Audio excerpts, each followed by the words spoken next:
Alhamdulillahi Rabbil Alameen wa salatu wa salam ala ashrafil anbiya wal mursaleen wa ala alihi wa sahbihi wa man istanna bi sunnatihi ila yawmiddin thumma amma ba'd.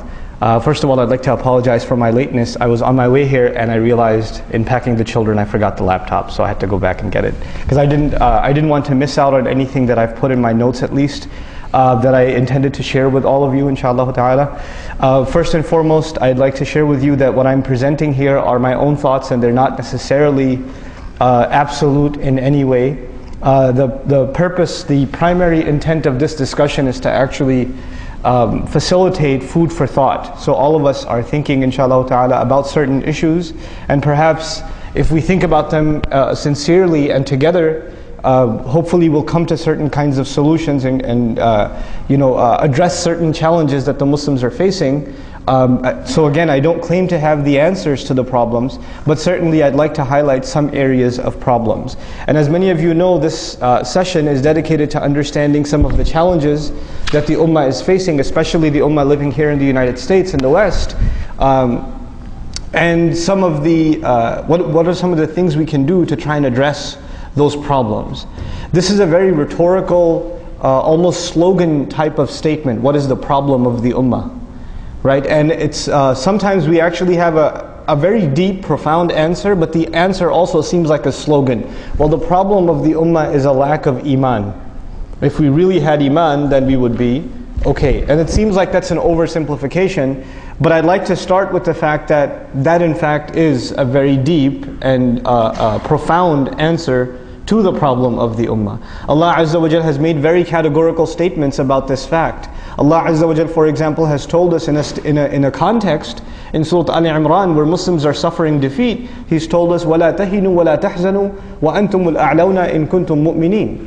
Don't be grieved, don't be weakened, don't be grieved, don't be sad. You are going to be the ones who are supreme. You're going to be the highest ones if in fact you are true believers. If in fact you truly have Iman. So the acquisition of Iman has something to do with the Muslims being supreme, or them not being in a situation of humiliation and weakness. And of course when Allah Azza wa Jal talks about the kinds of humiliation that the Bani Israel suffered, they were also a nation that could have, had they wanted, Allah would have sent blessings upon them from the sky, and Allah talks about that in the Quran.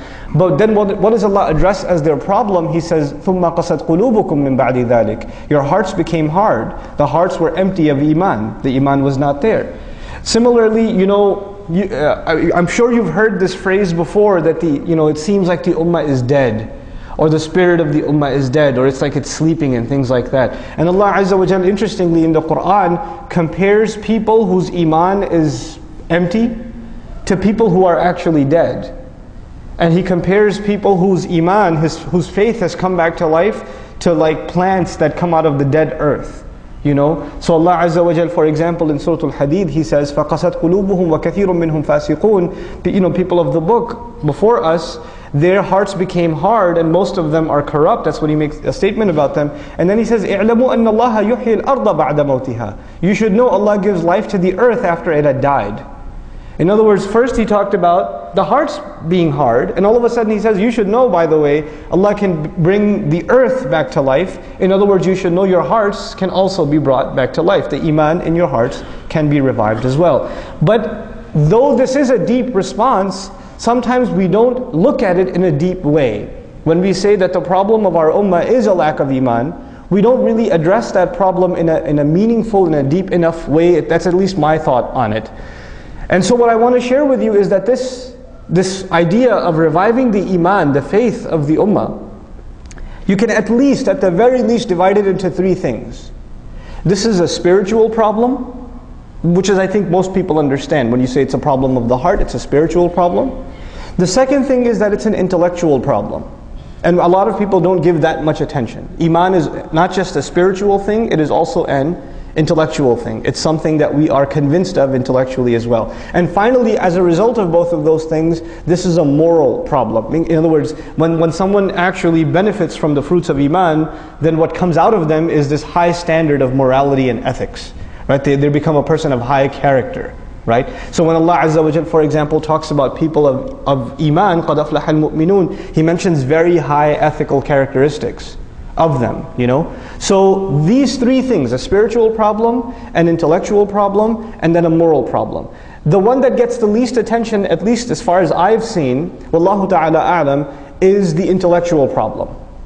Though we have to address all three of them. For purposes of this discussion, what I'd like to say is that the personality of the human being, the way we make decisions, Allah Azza wa Jal has divided it into two faculties. And both of these faculties are talked about in the Quran. Though as far as psychology is concerned, there are even more faculties. These are the two I'm going to highlight before you today. There's the heart and there's the mind. So Allah Azza wa Jal challenges the mind of the people and He says, أَفَلَا تَعْقِلُونَ أَفَلَا تَتَفَكَّرُونَ لَعَلَّكُمْ تَعْقِلُونَ. Right? You know, وَهُمْ يَشْعُرُونَ يَعْرِفُونَ. These words are used for the intellect, to understand, to think deeply, to reflect, to ponder. أَفَلَا يَتَدَبَّرُونَ الْقُرْآنَ. Don't they reflect deeply on the Qur'an? These are intellectual kinds of exercises. But at the same time, Allah Azza wa Jal talks about the dhikr, the remembrance of Allah, the taqwa of Allah, the iman in Allah, removing doubts, and all of these matters, as the Qur'an talks about them, are matters of the heart. So you've got two things to worry about. You've got the heart to worry about and the mind to worry about as far as Allah Azza wa Jalla in the Qur'an is concerned. Now, again, just laying the foundation for what is going to be, inshallah, a long discussion. One of the founding things I want to share with you is that the Christian community, as described in the Qur'an, were people that had very soft hearts. These were people that, you know, remember Allah, and Allah Azza wa Jalla talks about how they are people of soft hearts. And at the same time, what they abandoned was the intellectual dimension. Three is one and one is three didn't have to make sense. Why? Because their spirituality was so important, they kind of denied the idea of having to think about their faith. So even to this day, you can have the smartest, very intelligent Christians who believe in the Trinity, very intelligent. They can have PhDs in sciences and things like that. But when you talk to them about the Trinity, or you talk to them about Jesus, you know, His blood saving you from all sins and things like that, which makes absolutely no sense from a logical point of view, they'll just say it's the mystery of faith. In other words, when it comes to certain things, they want to shut their mind off. The exact opposite extreme Allah describes was the Bani Israel. Their hearts became hard, but their minds are very sharp. So they're very intelligent people. When they saw the Messenger of Allah sallallahu alaihi wasallam, they immediately recognized him. This is the one being described in our books. All of the signs that we have studied in our books point to the fact that this is the Messenger of Allah. Now that takes a very intelligent person to figure out. So Allah is actually acknowledging that these people are pretty intelligent. But where's the problem though? When this is good, this is bad. So for the Christian community, this is good, and this isn't being applied. And for the Bani Israel in Qur'an, this is being applied, but this has gone bad. You understand? Now this ummah is supposed to be the ummah of balance. So what is supposed to be sound when it comes to us? Our hearts and our minds. Right? These are not rhetorical statements. These are very powerful declarations. Now, what I want to share with you about the intellectual, I'll move along quickly inshallah ta'ala, is that we are living in times where the foundation of Islam is under attack. And Islam is only the most recent victim of a larger attack. The larger attack is against this idea of faith and religion altogether.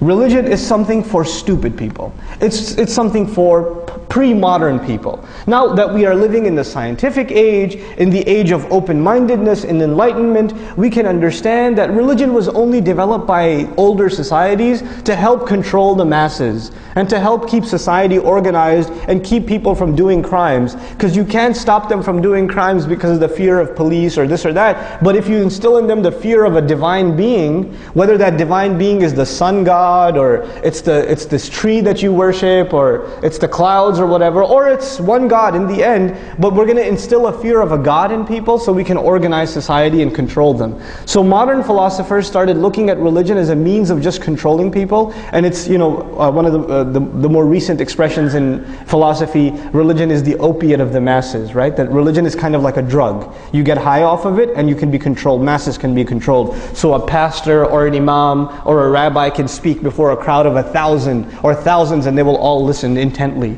right? So they're all basically drugged, right? They're all drugged. So they look at religion as this inferior thing. Now, of course, because Islam is the most recent victim, because they've been bashing Christianity far before Islam. If you're worried that they don't bash Christianity, think again. Christianity has been under attack, intellectual attack, for well over a couple of centuries now, right? Its foundations have been crushed. It's an object of ridicule. But now it's Islam's turn. So what I'm trying to get at is the foundations of Islam. The fact that we believe Muhammad sallallahu alaihi wasallam is a messenger. The fact that we believe in one God, one ilah. These fundamentals are being questioned. Why do you believe in God anyway? What makes you think He's a messenger? Oh, your book is full of contradictions. Look at this that you said. What about this hadith? What about that? What about the other? And on top of this, what's happening is, if you didn't already know this, Islam has been studied in the West for the last 300 to 400 years. They've been studying Islam. And they've been studying Islam not for the purpose of understanding it, but for the purpose of, it originally started in the Catholic Church, where the studies began in order to become better pastors or better ministers of Christianity when they go to the Muslim world and they preach to the Africans and the Asians and Muslims that are in certain parts of Europe. We should know their book so we can show them how flawed it is, so we can call them to Christianity. So this was actually even started about 400 years ago. If you look at the Encyclopedia of Christian Studies, from like 350, 400 years ago, you'll find entries about Muslims. And the thing they'll say about Muslims is, when you talk to a Muslim, just tell them about these contradictions. They've already got those listed, But now it's evolved. Now you have people that are doing PhD studies on one hadith. This person will spend like 6 to 8 years studying one hadith with the entire chain of narration and every person who's mentioned in the chain and this is non-Muslim. This is a non-Muslim. And so why are they studying this? You have to understand why. When people accept a religion, they don't necessarily do the deepest amount of research to accept that religion. Most people accept a religion for moral reasons, spiritual reasons, and to their level of understanding, they're convinced, so they accept. But there's always a fear that enough people will accept a religion that it might become a dominant force in any society. That's a danger. To prevent it ever from becoming a dominant force, if it gets to a certain level, we should have our attacks against that religion ready, so when they get to that level, we can crush them. Not crush them with military might, not crush them with, propaganda. This is child's play. The kinds of propaganda you see in the media, that's child's play. You can even a soundly knowledgeable Muslim teenager can tell that this guy talking about the Quran or the Seerah or the Messenger of Allah sallallahu alaihi wasallam, this guy's an idiot. He doesn't know what he's talking about. The kinds of attacks that we see in the media are childish, really. But the real attacks, they're holding them back because they've been engaged in this deep study of Islam for some time. And so when you get into, for example, I know brothers that, their intention was they're going to study Islam in the Muslim world, and then they're going to come here and they're going to do PhDs in Islamic studies in different universities, things like that. And they got into one such program. For example, I have a friend who's in Harvard at the Islamic Studies program. And I met him, he was getting his master's, then he was going to get into his PhD, again, Islamic studies. He's not even done with his master's. I went to Boston and I was hanging out with him, and what does he tell me? He says, man, after the 2 semesters, I lost my faith. And the only way I can actually continue my studies is that I stop thinking about it. Because if I think about it, I can't keep my iman anymore. It's gone. And so, because what they do, it's amazing. It's amazing. I'm impressed. I'm impressed with the level of planning. The first semester he attended it's called Ilm al-Hadith, Science of Hadith, right? And you know what the premise is? For the last 80 years in American academics, when they study hadith, you know how we say how authentic a hadith is? muttafaqun alayh, the strong chain of narration, tawatur, things like that. It occurs in Bukhari and Muslim, So the stronger the chain is, the more authentic, the more reliable the hadith is. They reverse engineered it. They presented a theory where the stronger the narration, that means the more these Muslims had to come up with sort of a fabricated list to make sure the Muslims follow these texts. In other words, the stronger the chain of narration, the more suspect the text. That's what they begin with. And they'll have research and papers and articles and discussions on this stuff to the nth degree. And if you don't know your stuff, you're going to get swept away in no time. And this isn't a PhD program. Let's come to at least all of our youth eventually are going to go, I would think, into a bachelor's program at the very least, an associate's bachelor's program. Now there's Islam 101 or Philosophy 101 or the Philosophy of Ethics. In Islam 101, you can get your faith rattled. I took an Islamic studies class when I was in college, and the questions they asked, they would ask us, the Muslim kids questions. I would go to the Imam and ask them questions, and the Imam would just say, Astaghfirullah, make dua. Because this is waswasa of shaitan. He's putting doubt in your mind. I was like, dude, this is my professor, not shaitan. I mean, he may be, but I'm saying. But we need to have, this is my first major point. When we say that the problem of the ummah is iman, then protecting the intellectual integrity of iman is critical. The things that they're trying to attack, they're not trying to attack the top of the building, they're trying to attack what? The foundation. When the foundation is gone, you don't have to worry about the rest of the building, it's all gone. Right? Our entire Islam is built upon this faith. When you take that faith away, there's nothing left. So we have to, the first order of business is that we actually have to guard and strengthen and fortify this foundation. Not just from a spiritual point of view, but also from an intellectual point of view. Let me speak to you in practical terms. In Islamic school, in Sunday school, in a halaqa at the masjid, you can learn about Tawheed al-Rububiyyah, right? Uluhiyyah, al-Asma' wal-Sifat. You can learn about those things. You can read a book on Aqidah. You can learn about Tawheed. You can learn about Akhirah. You can learn about Risala. But you know what we have to study in Aqidah now? We have to study, anthropology. We have to study Darwinism. We have to study Richard Dawkins, the leading atheist in the world, whose studies against belief in God are now being studied at the highest levels in universities. And I've met Muslim kids who have left Islam over the last summer. It's been very depressing for me. I've been traveling all over teaching Arabic studies, and I've met kids who memorized Quran and then left the deen. Why? Because they read Richard Dawkins. They read this philosopher who talks about atheism. You know how we say when human beings are born, they're born on the fitrah? In other words, we have iman in Allah as the default. The techies here know what default is, right? .php or whatever, right? So the default condition is belief in God. Richard Dawkins argues the default position is atheism. We are taught belief in God. So if you want to go back to the natural state, you'll go back to atheism, right? And I'm oversimplifying his arguments. They have swept the world by storm. When our kids go into a medical program, they are going to study evolution, aren't they? They're going to study it. Doesn't matter how long their beards or how many surahs they memorize, they're going to study evolution. And when they study it, and they're going to learn certain things that contradict what they know to be their faith, they're going to say, I just shouldn't think about it. So they develop a dual personality, right? And this duality is the signature personality of the Christian mind. For the Christian mind, even if my faith makes no sense, I'm still going to believe, right? It doesn't have to make sense. But this is not Islam. Islam has to make sense.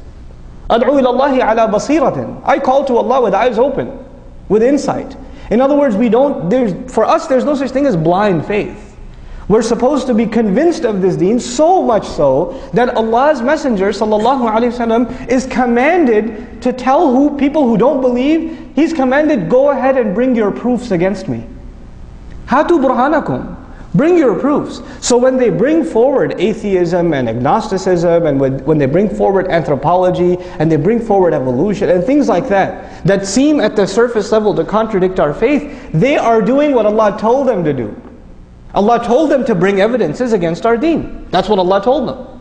The problem though is if we don't know our deen, then we're not ready to respond. Don't think Quran is not strong enough to respond to those things. We haven't studied it deep enough to respond, is what the problem is. So this intellectual problem is something that is very serious, and we haven't even begun to address it. We haven't begun to address it. And so that's the first problem I want to bring to your attention. The second thing is, the life of a community is also tied directly to iman. We can't deny that. Allah made that, like I said, Allah already declared that for us in His book. But I want to tell you that there are 4 fundamentals, and you probably heard this tons and tons of times before, but I would think not in this regard, not in the way I'm about to present to you. There are 4 fundamentals that if we implemented them properly, and if we had a relationship with them properly, our communities would be rock solid. And again, I'm not even talking about higher things yet, I'm talking about fundamentals. What's the first fundamental? It is the Quran itself. The Quran. In other words, the Muslims have to have a sound, working relationship with the Quran. Not only are they reciting it, not only are they memorizing it, not only are they loving the recitation of it and loving to memorize it and loving to study it and learn its tajweed properly, they're also understanding it in a deep and meaningful way. And they're continually growing in their understanding of this book. You know, Quran is an incredible book. Usually when people study religion, they become more strict and closed-minded. The Quran is incredible. The more you study it, the more open-minded you become. The more it opens your mind. The more it makes you think about things differently. Right? It's a means by which you can become more intellectual. You can become at the same time more spiritual, at the same time more intellectual. No other book does this except Quran. There are books that will push spirituality down your throat, and there are books that will be entirely philosophical and intellectual. The Quran is incredibly spiritual and incredibly not just philosophical, but really deep and intellectual at the same time. The first thing that has to happen for men, women, and children across the board in every Muslim community is a comprehensive Quranic education. From the basics to this idea of engaging in pondering and reflection on the Quran. You know, really engaging the text and really appreciating what Allah Azza wa Jalla has to say to the best of our ability. That should be a communal exercise. And it needs to be facilitated. You know, Umar bin al-Khattab radiallahu anhu, in his position as Amirul Mu'mineen, one of the first orders of business is halaqat of Quran. Halaqat of Quran all over. And Sahaba are sitting and they're studying Quran together.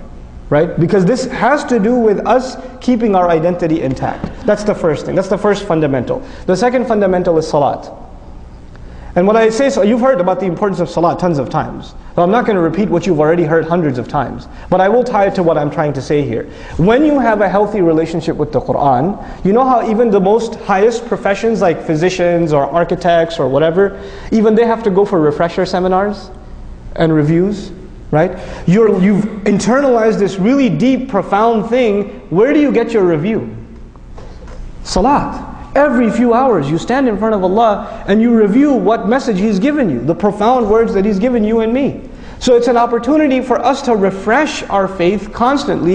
It revives us spiritually and intellectually every single time if we are able to engage in our salat. But if our salat is what it is right now, which is pretty much very good cardiovascular exercise, right?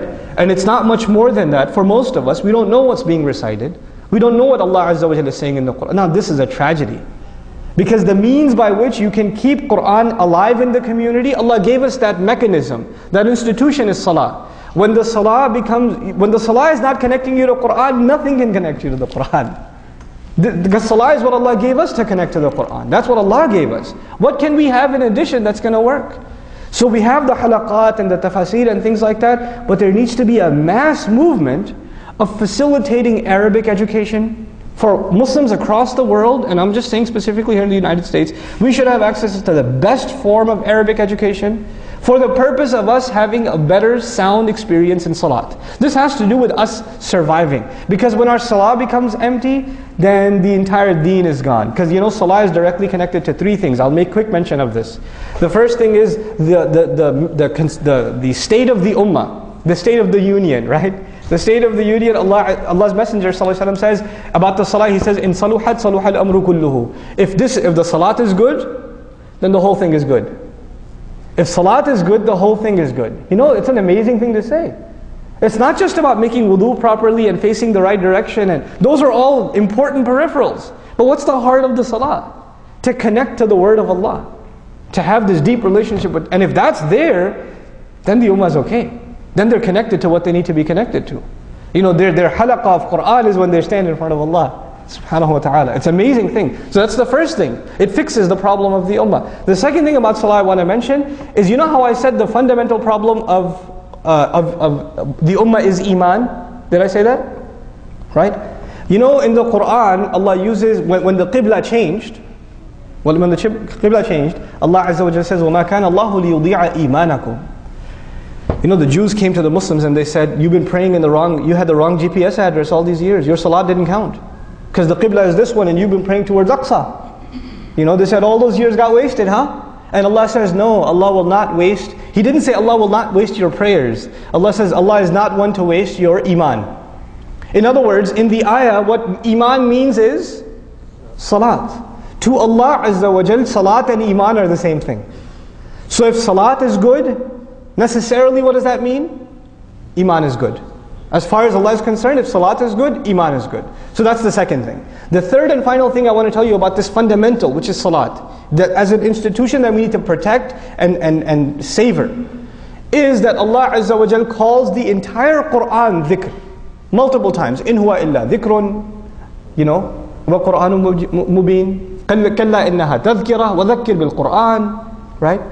So Allah Azza wa Jalla, you know, over and over again Allah mentions that the Qur'an is reminder. But what does He say about salat? He says, wa aqimis salata li dhikri. Establish salat so you can remember me. So the Qur'an is remembrance, and salat, Allah also calls that remembrance. In other words, the real way to remember Allah through the Qur'an is the salat. So salat is our second fundamental. We have to fix it. We have to understand what's being said. And I can't just say this philosophically to you. I have to mention some practical things too. Here's the one practical step, for instance. So the Imam reads Surah Al-Adiyat in Maghrib. Right? Even if he doesn't read the whole, one little bit of Adiyat in first rak'ah, a little bit in second rak'ah. It's a short salat. Immediately at the end of salat, you know what we recited today? We recited these ayat. And just a couple of things about those ayat. If we're not at the level of understanding Arabic yet, at least get something out of that salah. What did Allah say to us in this salah? What did Allah say to us in this surah? Something from it, even if a little bit, to give Muslims a taste of what they're missing. If we just had a taste of what we're missing, being motivated to learn this book and to educate ourselves and our families about this book would become easy. Because if you just have a taste of this treasure, you become addicted. It's very easy. You don't have to force someone to want to learn the Qur'an if you've really been able to give them a taste of it. Then the rest of it they can do on their own. You know? So that's the second fundamental. The first fundamental was the Qur'an, the second the salat, the third, and probably critical and tied to both of these things, what's the biggest salat we have every week? Jumu'ah. You know, Surah Al-Jumu'ah is the surah in which Allah talks about the mission of the Messenger sallallahu alaihi wasallam. Surah Al-Jumu'ah. And Surah Al-Jumu'ah, Jumu'ah is the convention of the Muslims every week. You don't have to make flyers, you don't have to pass out, you don't have to make Facebook events or send mass emails out. This Friday at 1:40 p.m. be there. You don't have to do that. And the people who come to Jumu'ah are people that you will never see at any Islamic conference or any Islamic program. They're not going to be listening to lectures or talks. They could be the farthest from their religion, but where are they necessarily every week? They're at Jumu'ah. No invitation necessary. Allah created this program, a weekly halaqah, that no matter how bad we get, we still attend it. Masses of us attend it. You know what this gives us? It gives us an opportunity that no other ummah has. We have, only the devout go to church on Sunday. Only the devout. But we have even the weakest of the Muslims coming to Jumu'ah on Friday. We have an opportunity to connect them to Allah's book. They've given us 20 minutes of their time. And if they're sleeping in that time, it's not their fault, it's our fault. We have to give them something that will keep them awake. But the Jumu'ah khutbah is, in my opinion, the biggest responsibility of a community. This is the biggest responsibility. It is the public service of a masjid. So that Jumu'ah is that which connects the people to the Qur'an. It gives them something to think about. It addresses their problems. It convinces them that the Qur'an actually has solutions for their life. It has something to do with them. It's not just something they just do because they were doing it since they were kids. It makes them think about life differently. So Jumu'ah, the critical and strategic importance of Jumu'ah. I make a point to say that because a lot of times our Jumu'ahs, and I don't mean to self-aggrandize, some of our khatibs are awesome. But then we have khatibs that are just, in my opinion, they are a violation of the rights of the community. The community deserves to hear productive things. And if they hear things that just don't have any benefit, or they have no head or no tail, they didn't produce something. Somebody they were in a bad mood and they needed to vent, And so they decided they're going to use the podium of the khutbah event, right? That is a violation of the right of the community. So this is an amana that needs to be protected. And finally, this is the last thing in regards to the basic education of a community. If that is in place, it's going to be a sound community. The last piece of the puzzle, in my opinion, wallahu a'lam, is a study of the seerah. Is a study of the life of the Messenger sallallahu alaihi wasallam. Why do I say that? Is because the Muslim will not truly feel Islam until they can relate with and fall in love with the struggles and the missions of the Messenger of Allah sallallahu alaihi wasallam. Until they have a deep understanding of who this man was, how he lived, what he sacrificed, what he did for you and me, and until they're reminded of his struggle and have a sound knowledge of that struggle, they're not going to be able to identify with them. You know how a good, in most countries they have this a curriculum where they teach the history of that country. Like in America we have American history. You can imagine in Somalia they'll teach Somali history. In Pakistan they'll teach Pakistani history. In India they'll teach Indian history, right? So when you study history, the idea is in young people it will give them a sense of identity with that nation. They know its history, they know where they come from, they're tied to that legacy. What history gives us a sense of identity? It is the history, number one, first and foremost, of the life of Allah's Messenger sallallahu alaihi wasallam. That is our identity. So a regular study of the Quran coupled with a powerful study of the seerah of the Messenger sallallahu alaihi wasallam are absolute essentials for a community. They are absolute essentials for a community. This is the first thing I want to share with you. The rest of it, inshallah ta'ala, I'll go rather quickly. I think I might need more than one session to finish my thoughts on this stuff. But I'll probably go another 30 minutes, I'm sorry. Okay. So, I talked about the four fundamentals, the Quran, Salah, Jum'ah, and Seerah, as part of an essential fundamental educational campaign. Then, as far as Quranic education is concerned, I want to present the idea that there are three levels of Quranic education, and all three levels are absolutely critical. The first level is translation. In other words, a good, sound translation, not written translation. Those are plenty available. I'm saying spoken translation. Right? And not even studio recording, like conversational translation, making you feel like Quran is a conversation between you and Allah. That kind of translation will at least connect Muslims, make them familiar with Islam, make them familiar with the Quran. That's the first level. The second level is dars of the Quran, meaning, you know how we do it in the evenings with Surah Al-Baqarah? A couple of lessons from every ayah, not too deep, not too much study, but just a few things about what the ayah says. A few lessons from it. So in other words, the Muslims are trying to engage with the text a little more than just translation. That's the second level. That needs to be there as well. It needs to be in place. And then there's the third level, which is a thorough, deep study of the ayat. And even if it takes you a lifetime to go through the Quran once in that way, that's okay. The point isn't to finish the Quran. The point is whatever you study it deeply. Effectively. Even if you spend a year on an ayah or a surah, that's okay. Study as many tafasir as you can, and study every single word in the ayah, and what has been said, and the reflections of other scholars about the ayah, but spend on it. Because Allah Azza wa Jal mentions in the Quran, He says, أَفَلَا يَتَدَبَّرُونَ الْقُرْآنَ أَمْ عَلَى قُلُوبٍ أَقْفَالُهَا. Don't they reflect deeply on the Quran, or the heart's locked up? In other words, this deep reflection on the Quran is a means to unlock hearts.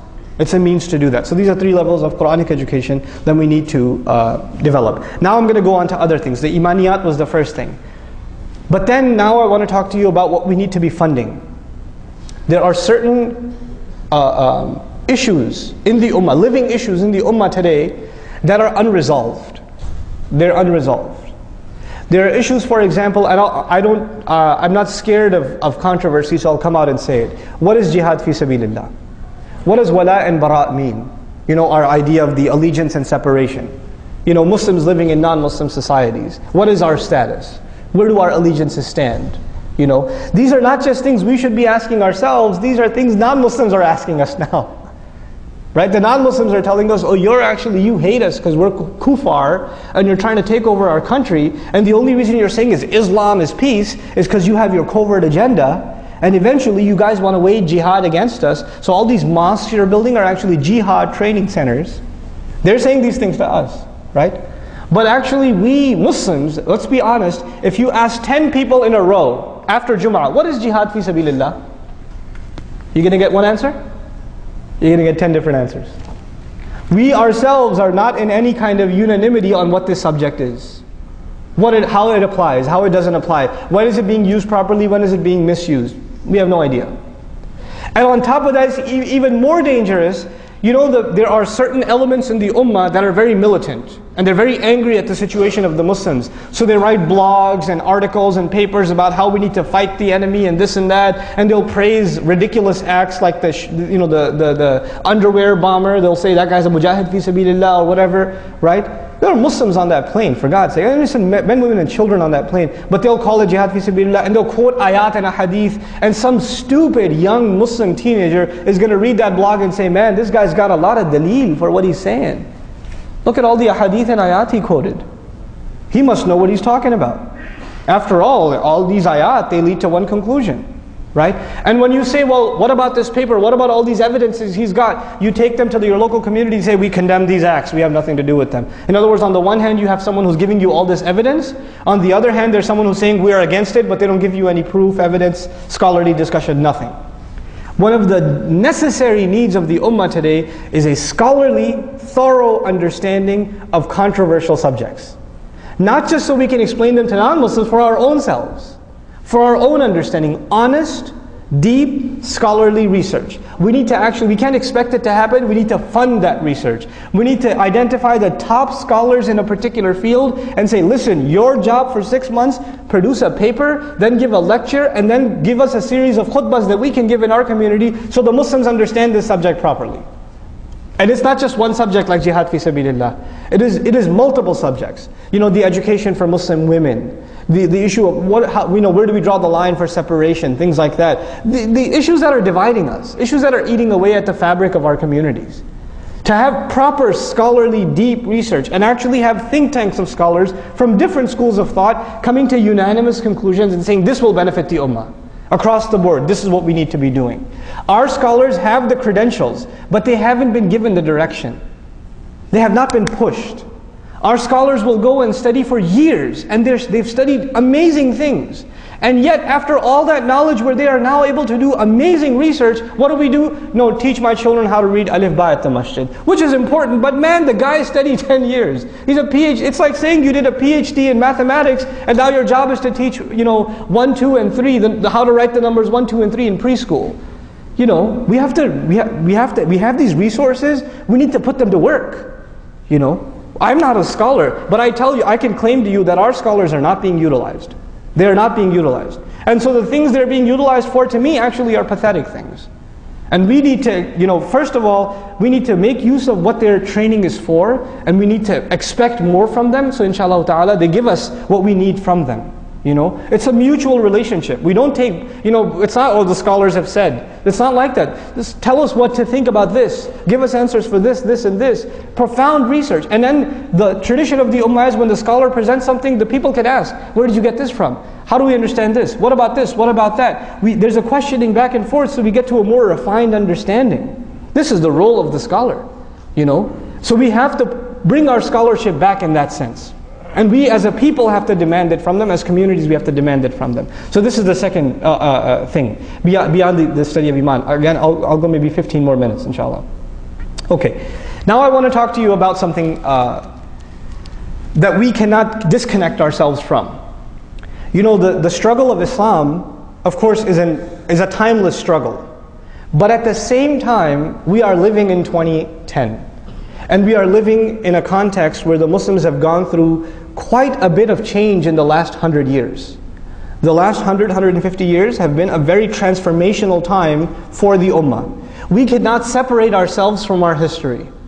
How we think, how we understand Islam, where we are today is a product of a lot of events that have taken place. And if we don't understand those events and what got us here, then we're not going to be able to understand how to move forward. So very briefly, I'll just mention one thing. Islamic movements over the last 100 to 150 years. In 1924, the last remnant of what was an Islamic state falls. This is the Ottoman Empire, of course, right? The Uthmani state. It collapses in 1924. Since then, you have the birth of several movements all over the world, India, the Africas, in the Arab world, that are trying to revive Islam. They're trying to bring Islam back. Right? And writers talked about how there need to be movements and groups that need to bring back, and this rhetoric started of developing an Islamic state. So pretty much every major movement in the last 150 years talked about the revival of Khilafah, bringing Khilafah back, and quoting all the hadith that talk about the Khilafah, and looking at the seerah and saying, look, this is what the Messenger did, sallallahu alaihi wasallam, this is what we need to do. In other words, tying their struggle directly to the seerah of the Messenger, sallallahu alaihi wasallam. Now, in one sense, that's very good, in the sense that we need to tie our struggle always to the struggle of the Messenger, alayhi salatu wasalam. But in one sense, this is oversimplification.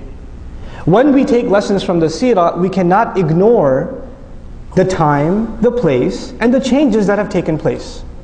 So you cannot copy-paste lessons, you have to apply them very carefully. This requires a lot of detailed understanding of the time and place in which you live. And so I want to present to you something that actually one of my very dear teachers and colleagues, and to me actually an intellectual role model, who's a member of this community, Brother Bashir Ansari, wrote in Al Jazeera. He wrote an article in Al Jazeera, Al-Islamiyun bayna dawla wa la dawla. I thought it was fantastic, really. I studied it with him when I took it with me to Detroit, and I thought it was just absolutely stunning, this article. And I hope to actually get it translated and make it available to you guys. And the subject of the article was Islamists, meaning Islamic movements, caught between having a state and not having a state. Right, this idea of statehood. In other words, two things became equation. Establishment of deen equals establishment of a state. This idea was made common. If you want to establish the deen, you have to have a government. You have to have a state. I don't mean New Jersey, I mean like a government state, okay? As in statehood.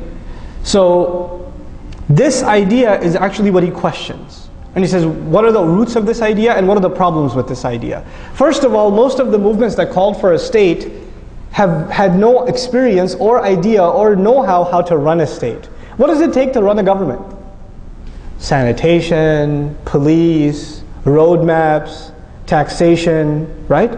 Huge bureaucracy. I mean, if you work in a big company with 500 employees plus, governments are the biggest kinds of organizations in existence. They're the most colossal organization with the most number of employees. It is a massive, massive bureaucracy. So you have a movement that says we should have an Islamic state, we should have this and that and the other, but they don't have even close to the roadmap to what it takes to build a complex state. You cannot compare that to the life in Medina. Medina was simple, easy.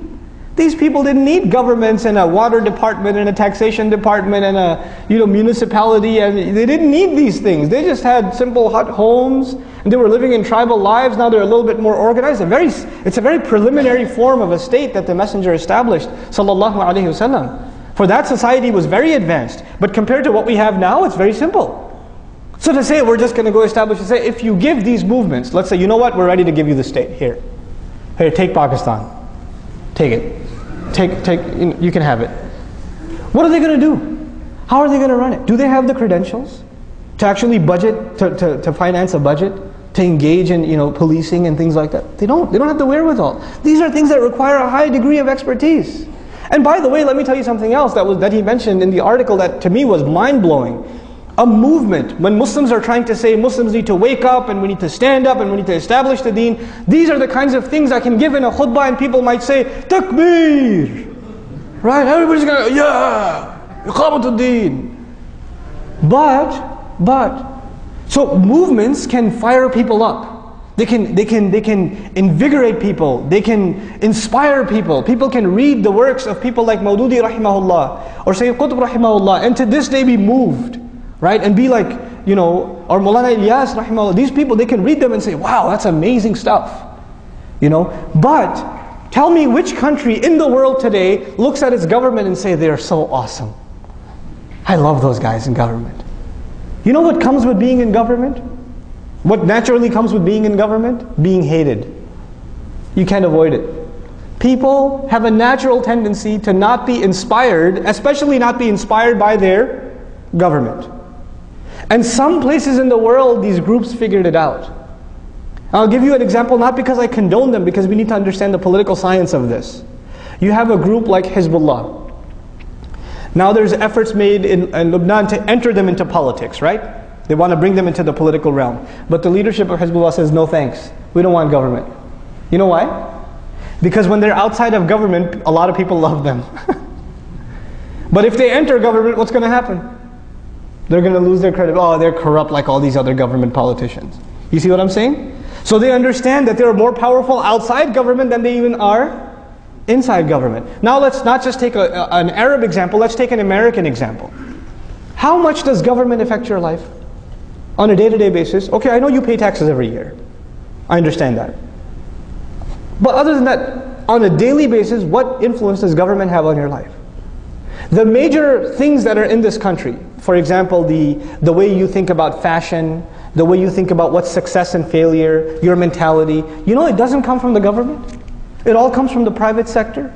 It comes from the entertainment industry and the academia and the major corporations that are selling products to us and driving the advertising and even the medical research and all the research universities funded by private organizations. In other words, the vast majority of things that influence you on a day-to-day basis don't come from government. Where do they come from? What I like to call the private sector. They come from the private sector. If Muslims understood that, you know what we would be worried about? If you really want to take over society, you know what you should be taking over? The private sector. Open field. The Muslims haven't even begun to touch how many Muslims in media. More powerful than government today is what? The media can change the course of elections. The media can get a president impeached. The media can do crazy things. The media can say things like horrible, terrible things like Obama's Muslim, right? And get away with it. Media is powerful. Academia, universities shape the minds of the pillars of this society. How many Muslims in academia? How many Muslim sociologists, anthropologists, political scientists, historians? We're not present.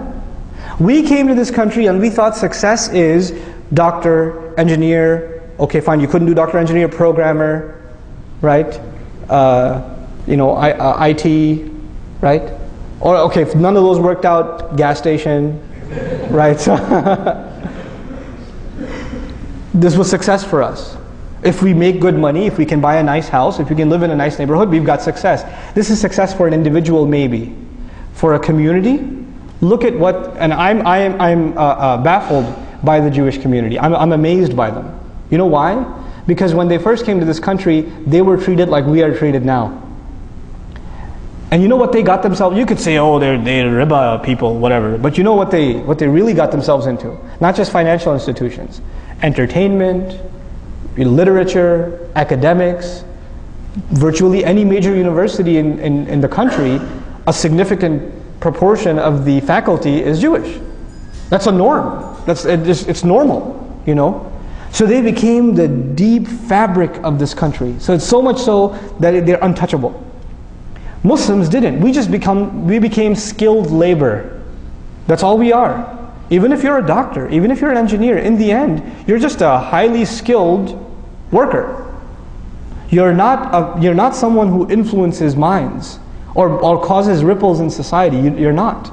You know, you're just a better consumer. So you buy a more expensive car. So I guess you're adding to the economy a little bit, but you're not a mover and shaker. You're not an influencer of minds. You understand? So Muslims, we have to understand, to penetrate this society, we need to enter the private sector. To enter the private sector, we need to be in major positions in universities all over this country. We need to be actually funding. You know, Islamic Studies program at the University of Chicago is funded by a Jewish group. What do you think that what kind of research they're going to produce? Which Islamic Studies program at the PhD level is being funded by Muslim organizations? There's one attempt being made in Detroit I think in Troy, Michigan. And they're asking for an endowment of a couple of million, and the Muslims are struggling to come up with those money. I appreciate their effort, actually. If you're not entering into this is the game. You got to enter the game. You know, the messenger challenges the poets. The poets of our time are the academics. You got to enter the game. You know, we're not even in it. We're bubbled by ourselves. So this is a very big thing that we need to enter. We need to have our Muslim youth that are creative go into media studies, go into film production. This is the language of this is the poetry of our time. You know, the thing that moved the masses in the time of the messenger was poetry. What moves us today is YouTube. Right? We need people that are actually qualified in film production, sociologists, not just psychologists, but even like historians, Muslim historians. We need them. We don't have them. We don't have, these are things that become the fabric of a society. And the other thing we need is huge, massive Walmart-sized businesses. Not just run by individuals, but they're these massive, massive organizations that are funding entire projects. So for example, I'll give you a secular example like the Bill and Melinda Gates Foundation from Microsoft, right?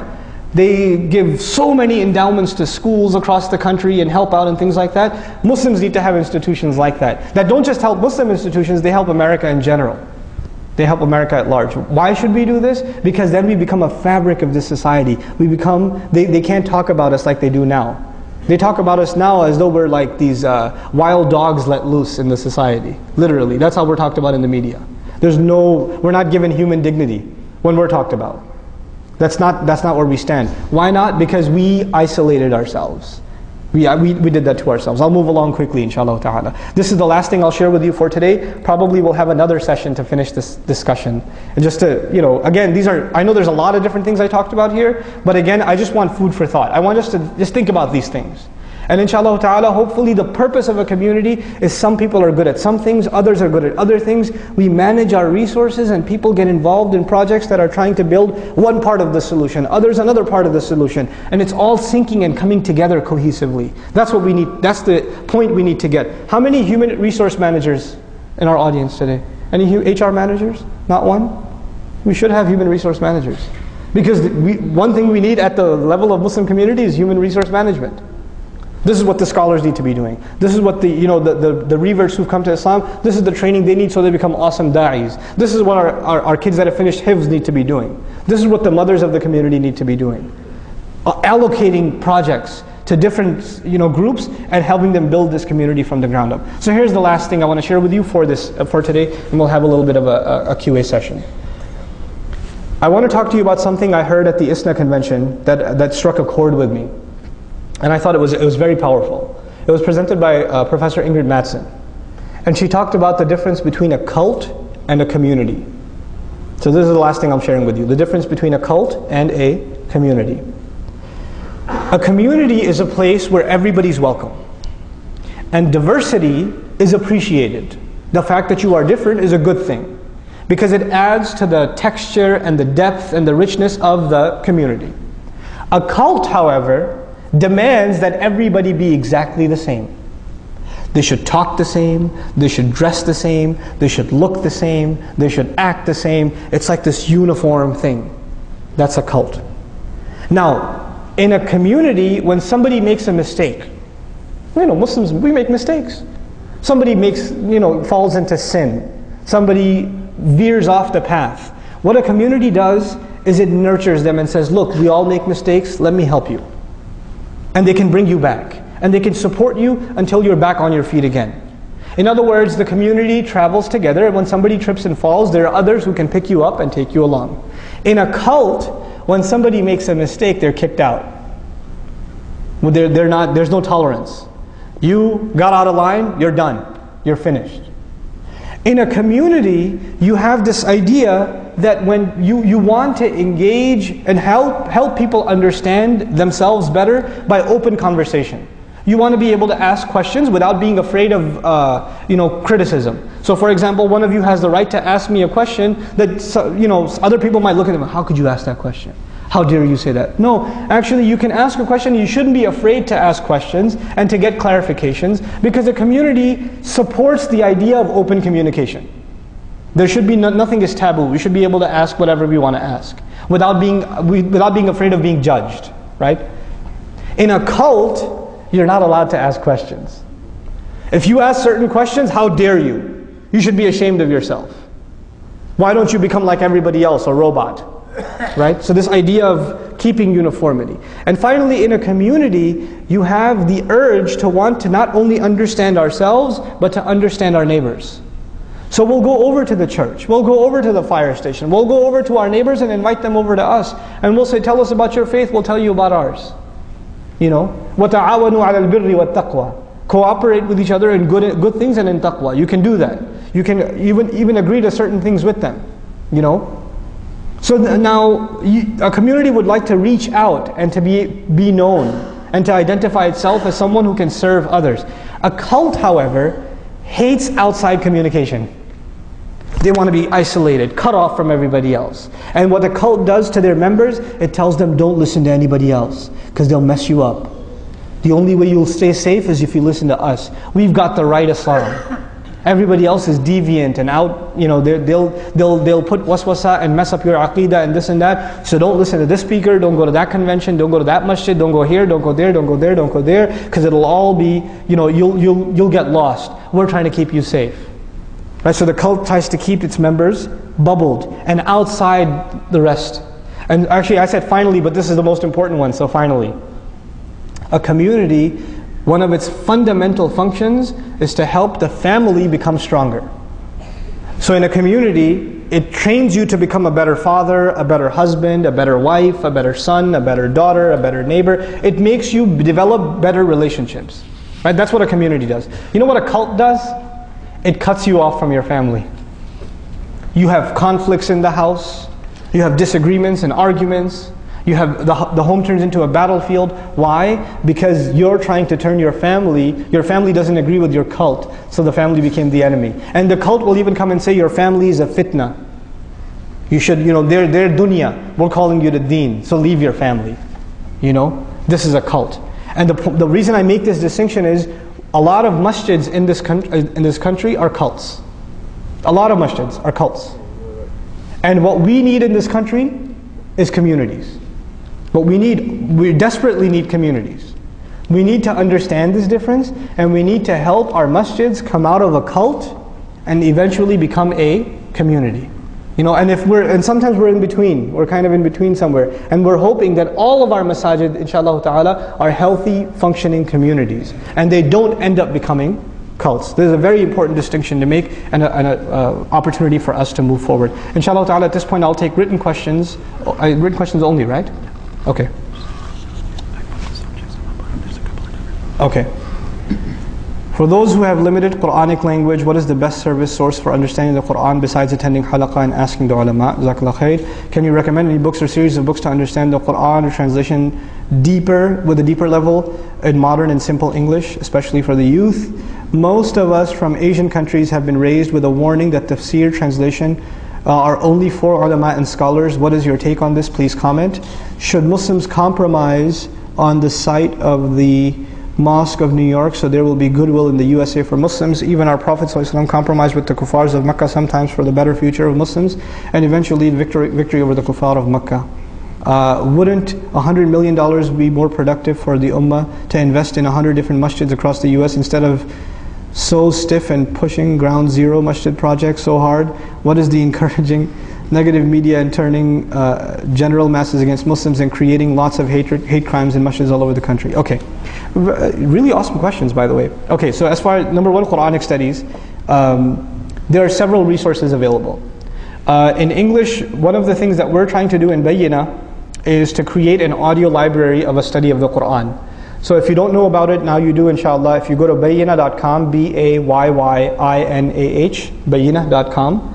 If you click on podcasts, you'll see tafsir lectures on the Quran. We're trying to, over the next 10 years, do a series on the entire Quran. That's at least for audio listening. And it's a partnership between myself and Sheikh Abdul Nasir, who used to be at Colleyville. And actually he's leading Taraweeh this year also here. So he's doing just Tabarak. I already finished Juz Amma, and I'm going to start here at this masjid after Ramadan again.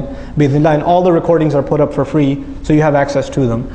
The second resource, there are some very, very good books written in English on the Quran now. A lot better than what was out there before, and a lot more contemporary language. The number one book I would recommend is Pondering Over the Quran. This is a translation of Tadabbur al-Quran from Urdu into English, and it's excellent English. It's very, very good English, and it's very impeccably written. Once again, it's called Pondering Over the Quran by Islahi. That's the name of the scholar.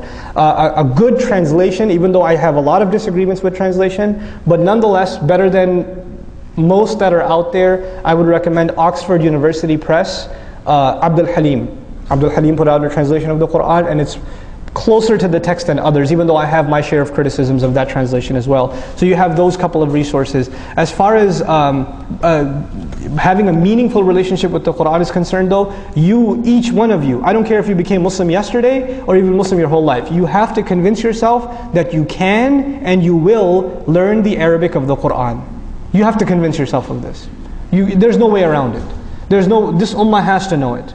We are a multinational ummah that spans the entire globe, and everywhere the Muslims went, we learned Arabic.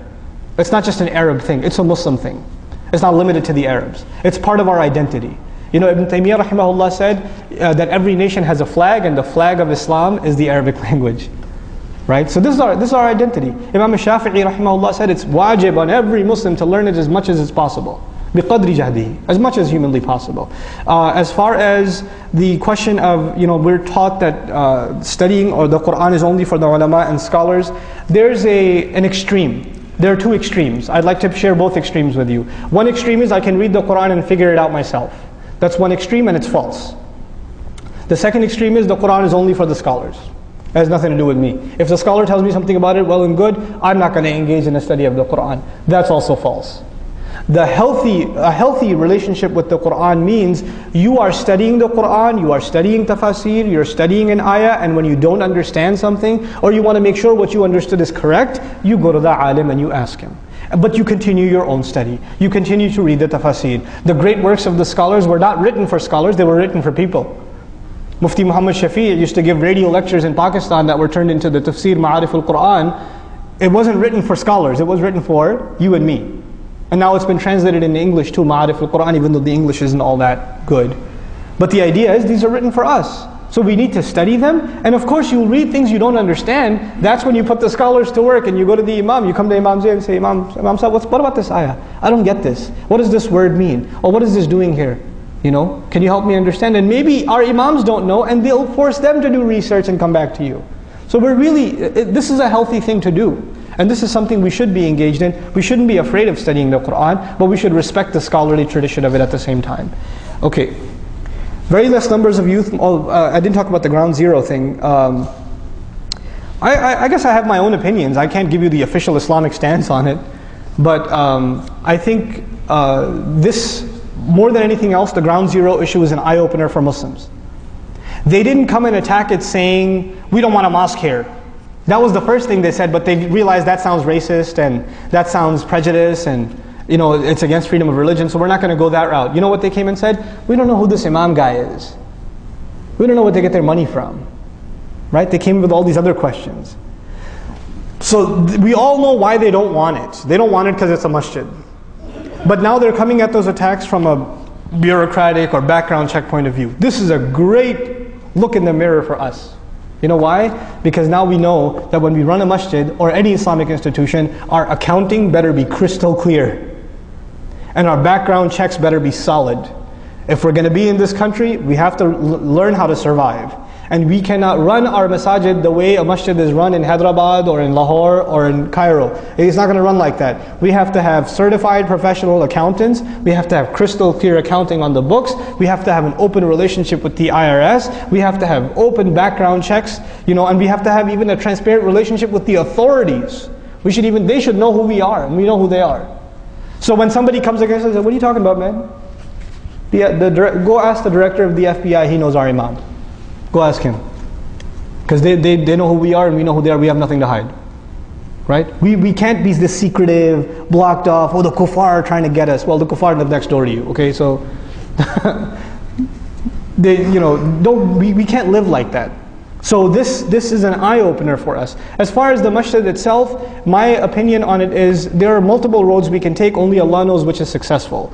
One of the roads we might be able to take is to take put a moratorium on the construction of the building or the establishment of the center and say, because of the prejudice and the racism that we have faced, we have decided that it's in the best interest of our community to take a moratorium on the masjid issue, and we're going to not pursue the project for another year. But at the same time, we're hoping that this is a chance for America to look in the mirror and ask itself, does it really believe in freedom of religion and civil rights, and the right to happiness and things like that, and freedom of worship. So what that would do is it would actually create a discussion of shame on us. within half-witted, or at least somewhat intellectual Americans, right? It would create that discussion, and it's good for us to create that discussion. At the same time, the Masjid project overall should be supported, because America needs to know that we are here too, we are part of this country also, and we're not going to back down. We're not visitors here. This is if you're American, this is as much your land as it is anybody else's.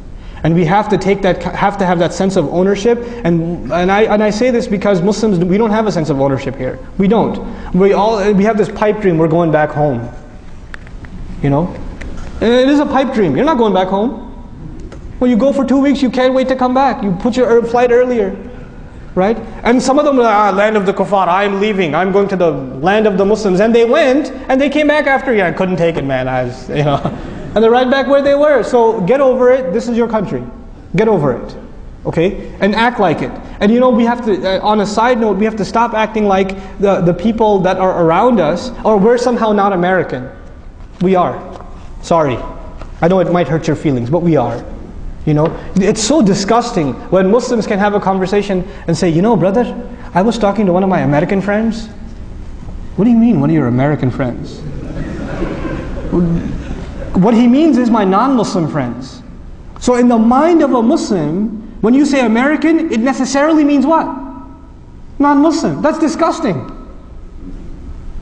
America has nothing to do with being non-Muslim. You understand? And that, what that proves? You don't see yourself as part of this country. If you don't see yourself as part of this country, why in the world would they see you as part of this country? Why would they have a reason to see you as part of this country? So we have to change how we think. If we're going to build these institutions and communities, this is not a tourist visit for the ummah. We're here to stay. These masajid, inshallah ta'ala, will be here for centuries to come. This is only the beginning of our foundation. So we have to get that mentality out of our head. This is our country. These are our issues. We're not outsiders anymore. Now, very less number of youth might be opting for Islamic studies. We are losing large numbers in form of marriages outside Islam by youth. How can we control this? We can't control it. The first thing is Islamic studies, in my opinion, you are free to disagree. I believe that a very, very, very, very small minority of Muslim youth should be studying Islam full-time. I believe the vast majority, if not all Muslim youth, should be studying Islam part-time, and that should become a part of their life. This idea, I will study Islam one day when I'm free from all my obligations and I'll fly over to Syria or Jordan or Pakistan and then become an alim, get over it, that's not going to happen for you. But you should be studying Islam for your life.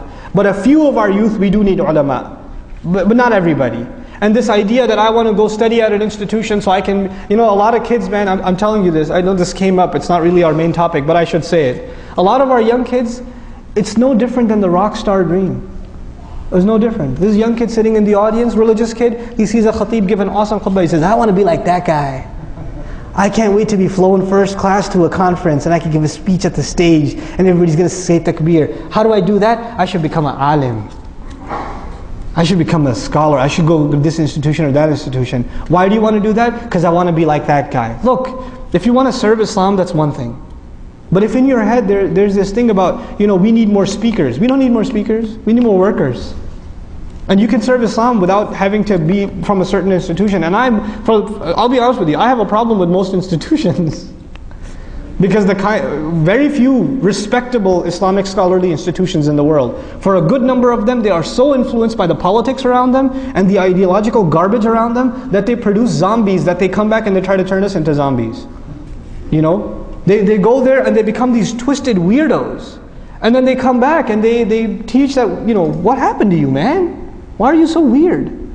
So they go there and they become like strange. And I'm not going to single out any institutions, but there are some very powerful, reputable, scholarly institutions in the Muslim world, in the Arab world, in the Indo-Pak, in the Africas. They are there, but a good number of them they're just producing shameful results. It's just shameful. They're not adding to the solution, they're adding to the problem.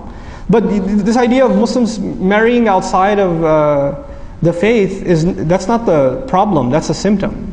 The problem again is iman. We haven't educated the community properly or well enough. What is the best way to make this Islamic education affordable to all Muslims? Islamic schools are expensive. Islamic seminars are expensive. Islamic media is expensive. Awesome question.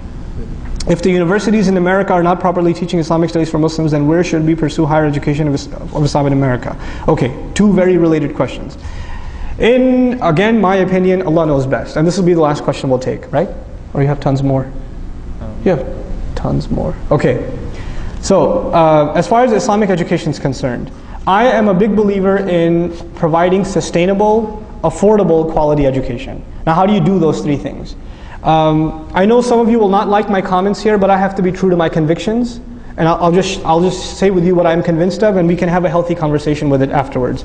May Allah reward all the Islamic schools all over this country for the effort that they've tried to do, or they've tried to make. And I know that if you try to criticize an Islamic school, people who work for it and have poured their sweat and blood and tears into it are naturally going to be defensive.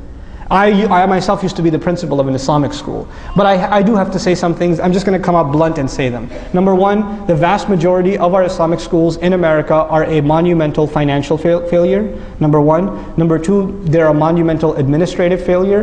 Number three, they're a monumental educational failure. In other words, if the idea was we're going to teach Islam and Arabic in addition to secular studies, the two things that are taught worst in Islamic schools is Islam and Arabic.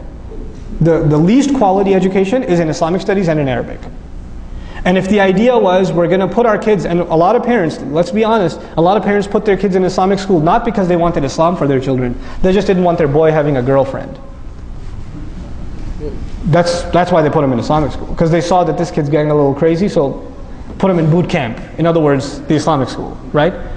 So it's more of a sort of a patching the hole kind of thing. So a lot of our parents who are bringing our children to Islamic school aren't even very religious themselves. But they're only bringing them because they think it's going to plug a hole. And the thing is, the culture of an Islamic school, with very, very, very few exceptions, and inshallah this masjid is an exception, very few exceptions, the culture of the children in an Islamic school is no different than the culture of the children in public school, except that there's less interaction between boys and girls. But the things they have on their iPods, the things they're watching at home on a computer, the things they're doing on the weekends are identical to public school kids. That's pretty scary. You know, and then on top of this is again my opinion, you do not have to agree with this, but this is my sentiment. The vast majority of the funds of a community, in a lot of places in America, go to the Islamic school. The masjid's built, and the majority of the funds are for the school. Yet the minority of the community, the small minority of the community, is sending their children to Islamic school. So the majority of the funds are serving a minority of the population, right? Now the thing is, I don't say stop that, but I do say that the majority of the population also has children, and they're also entitled to funds. It's just a matter to me, it's a matter of social justice. Right? It's a matter of social justice. So what do I suggest? What I believe is we need to have two things, and this will be my next week, I'll do it again. Is that okay? Can I do it again? Okay, next Sunday again. But this is what I'll talk to you guys about next week. After school programs, where our children get help with their homework, they get sports time, and they get some Islamic studies. For all the children of the community, the ones that go to public school, the ones that are homeschooled, all of them.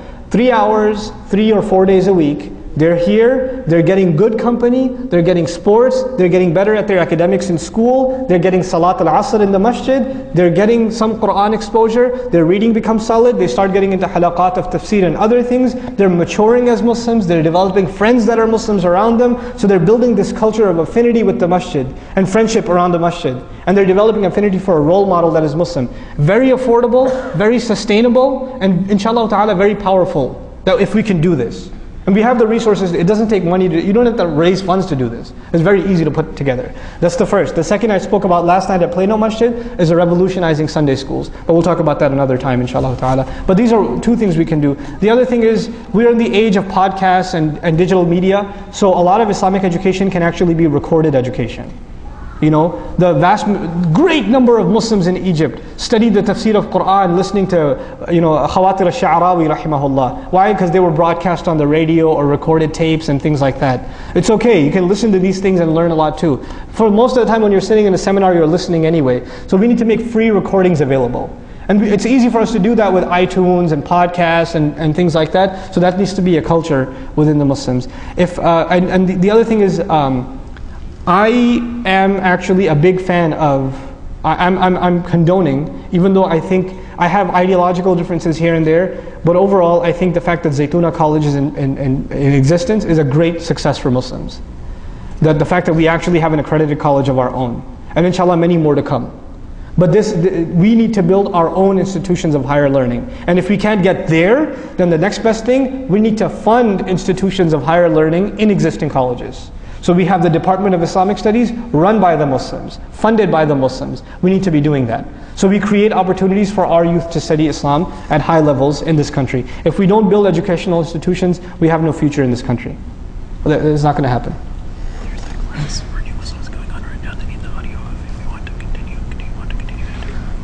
No, we don't have to. There's too many people. This is what we'll do, inshallah. So I got through half of my presentation, inshallah. The other things that I wanted to talk about, I'll just give you a synopsis of it. The next two things I'm going to talk about is a business plan for masajid. How do we create a sustainable business model for masjid so they can sustain themselves? An intelligent distribution of human resources, social sciences and Islamic studies, which is a very important topic. How we need Muslims, therapists, social workers, marriage counselors, things like that. That needs to be an industry in and of itself because our homes are broken and we need people to talk to. So this is an area that needs a lot of work. And finally, inshallah, we'll have a long conversation about engagement. Engagement means how do we fight back against the wave of attack in the media? How do we effectively fight back? How do we engage so that our neighbors, for 5 square miles, everybody knows what this masjid stands for and they're respected? How do we do that? That's engagement, inshallah ta'ala. So that we'll have that conversation bi'idhnillah ta'ala next time. I pray that this obscure collection of thoughts was of some benefit to you, and I pray that we as Muslims are able to think seriously about our own future and about moving our communities forward. And I pray that Allah Azza wa Jal give all of the efforts that are being made by the Muslims, He gives them strength, He gives them, He fortifies them. I hope none of you take my comments incorrectly. I love Islamic schools, I do, but I don't think they're enough. I really don't think they're enough. And we have to be critical of our own efforts. If we're not critical of our own efforts, nobody's going to be. And we're not critical of them in order to bash them. We're critical of them so we learn or constructively, so we make them better and they make us better. Because that's what the institutions are there for. We're there to make them better and they're there to make us better. So we improve our masajid, we improve our schools, we